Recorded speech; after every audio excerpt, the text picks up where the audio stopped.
Hey, kia ora whanau. How's it going? Hey, welcome back to Kaitiaki Mara Kai. And here's an update on our Māra at the Papakainga. My sister-in-laws have been picking it up and working with it to suit their own space and their own way of doing things. But I just wanted to give you a bit of an update because man, it's looking really good. Here's Papa's orchard. It's got his fruit trees in here, so we're just working around getting all that tidied up. Here's where we started out last year, and now we've got these nice soil clumps. We've had a bit of runoff with all this rain that came this year. That's why we haven't really done much out here. It's just too hard to get in, but the rain's been coming down and really soaked along here, so they've been lifting them up. First season of asparagus was in here and it came through this year, so we're just letting that mature away. Here's Nana's rhubarb. This is a heirloom one. Yeah, so that's growing really well. Raised beds. This looks like spinach. Some of the strawberries we had over there. More spinach, mint that used to be over here. This is where the kumara was, along this stretch here. Strawberries are starting to come through. Back here, that's what these are. Yeah. Yeah, it's looking good. What we've been talking with the whanau, we've been on a bit of a plan. And this is where we're going to come and plant our potatoes. One lot of our potato plants is they're going to put the bed up and we're going to replant it here because we've actually got some really nice soil in here.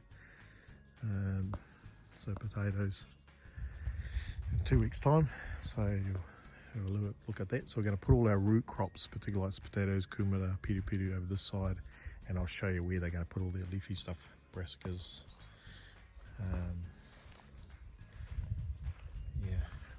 Planning to get chickens, put a coop in there under the shade. Got some composting bins, another composting pile over here. Oh, they're in the midst of the nectarine. There's a kawa. See that one there? That's a kawa. Rongoa Māori, that one there. You can use that with a wrap around you can boil it up. Soak in it. Lots of ways. There's more fruit trees around the side here. Side of here. Another kawa. Yeah. So we're planning to think about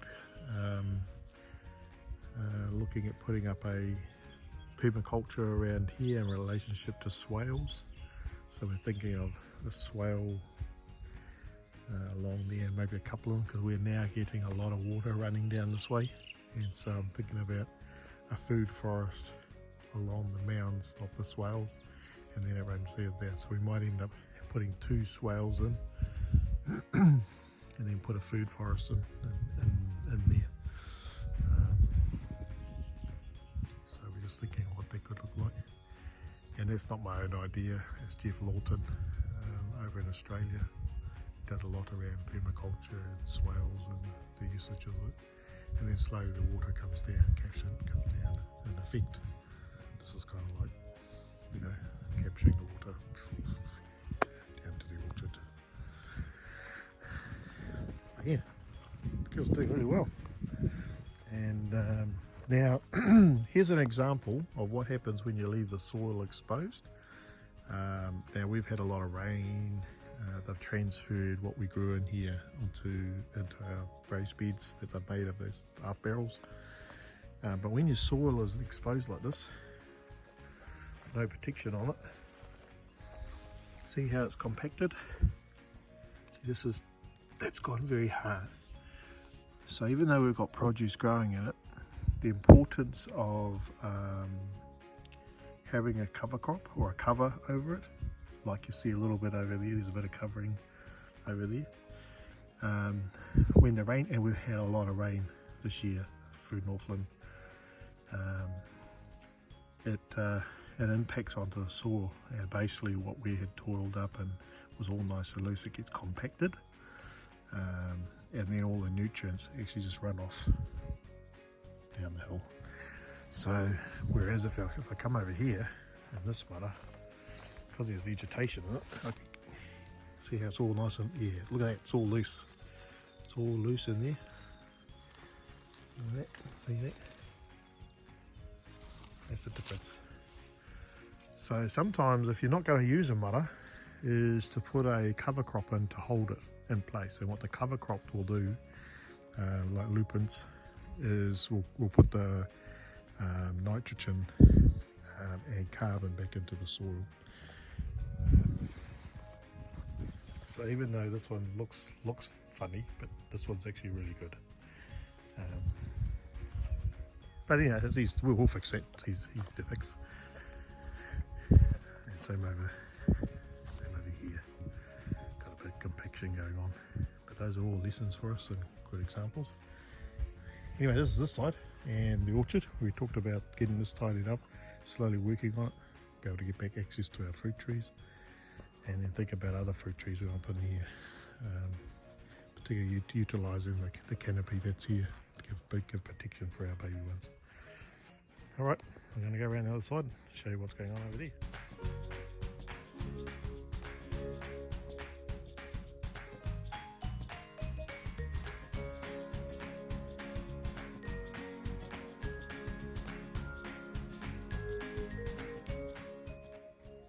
Well, here we go. Here's an example of what they've been doing. So they're putting in some little raised beds around the whare. But I just want to quickly show you what they've also done in regards to easy access crops. And here we go here, planting out using the decking. Now anyone can do this. Look at that. Celery, spinach, more celery, rhubarb. So they're utilising deck space to grow their vegetables. It's awesome. And here's a bigger shot of the raised beds.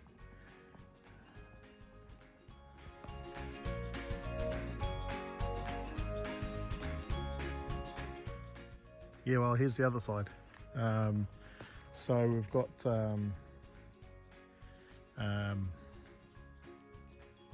plants growing on the deck, but the other side here is they're putting in some raised beds to get closer access to the whare.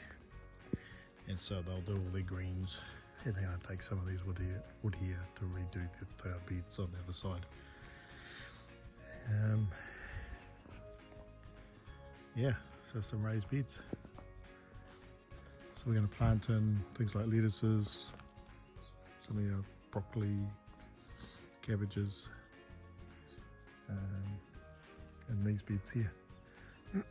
Now we had a little whanau hui today, and it's really cool what the whanau are doing here. They've captured the need for growing their own vegetables, and so we're thinking about a world of possibilities and what it could look like, having this site as a whole water site of fauna and flora, food forests, gardens, raised beds, food production, seed germination, all that type of stuff. It's going to take us a little bit of time to do it, but we've now got wider whanau members thinking about it. As you can see, we're on the side of a hill, and I don't know how many times a year I've mowed this lawn over the years, but they're repurposing it to grow food. Here we are on tank water, so the thing that's going to be a big concern for us is water, and so we have to be creative about that, like capture water off our sleep out, and other fixtures, We have to be really creative about how we're going to do that for winter, for the summertime that's coming. Particularly these beds here, because they get the sun all the time, and it's running downhill, so the water will naturally run down, unless we create like swales that slowly release the water. And if you don't know what a swale is, look at permaculture and Jeff Lawton, look up him. The back end of the walkway, or the swale bit, because like it kind of goes, in fact, if you look at that tube, if you think of this tube here sitting a bit, and you create this down, up and around, well, that tube there, this is the bottom of the swale, so the water will come down this way, and water will capture along that swale as long as that mound is going, and it's all leveled out. The water will be leveled out and capture it, and then slowly the water will seep its way through the mound, and in the mound you create your little food forests. You put in your fruit trees and other eatable things, fruit and vegetables and rongoa Māori, things like that. And so on the mound, which would be here, you would grow your vegetation on that part of it, and then the water sleeps through. Now, one way to deal with that on this side is you could actually put a swale, create a swale across here, because there's naturally water coming down here. It builds up, and it slowly releases the water down, because it'll release it further down 7 meters, and this lot will capture it. The other thing is they're going to need to cover it, either with a mulching, because this will dry up, and if they're not careful, they'll lose all their nutrients. But this is what they're up to. This is really awesome, you know. That ability to be able to create environments where you can eat and source your own food without being reliant on other organisations or other people. And I've tightened up a bit around here, cleaned up. So, you know, I'm looking at this space here, and how can we turn this into a food production Māra? You know, what could grow in here? So we were talking today about thinking of if we're going to have whanau living here, how do we let that type of fixture fit into the environment rather than just plonking everywhere, so that the land is speaking more than our structures or our buildings that we have. Yeah, the Papakainga or Josie. For those overseas that watch this, a Papakainga would be, it's an indigenous homeland. Papakainga literally means papa, like whenua, land. Kainga is home. So it's the homeland features. They're not they're not reservations where, say, if in the States where the government set aside plots where people could leave. This is a site that was returned following a lease agreement coming up, and the whānau returned, got the land back, and so this is their ancestral land, and what we're doing on it is trying to create sustainability for the whānau. So here's another example from the other end. So this pile here was off the road. You would have seen one earlier in the year, how terrible it was. Anyway, we haven't finished with it, it's just time. We need to put some new seal down. But again, it's finding a way of making this level and create a swale, so when the water flows this way, it gets captured in the dip and then soaks through the mound, and in the mound we start planting out vegetation for it. So we're just working on what that could look like. So we have water runoff, capture it, and then hopefully feed. So that's going to be an interesting one to think about. Putting our swales along here to capture the runoff. That then feeds. We create a food forest along this bit. Interesting. Anyway, anyways, that's a bit of an update. Our manuka is flowering, so we had our bees here. Oh man, they'd be munching out like crazy. Okay. Bless your whanau. This is Rewa Te Kahu, Kaitiaki Mara Kai Backyard Gardens, and this is the mara that we're dealing with on our Papakainga. And my sister-in-laws have picked it up now, and we're just supporting each other in that. Pretty stoked really with them.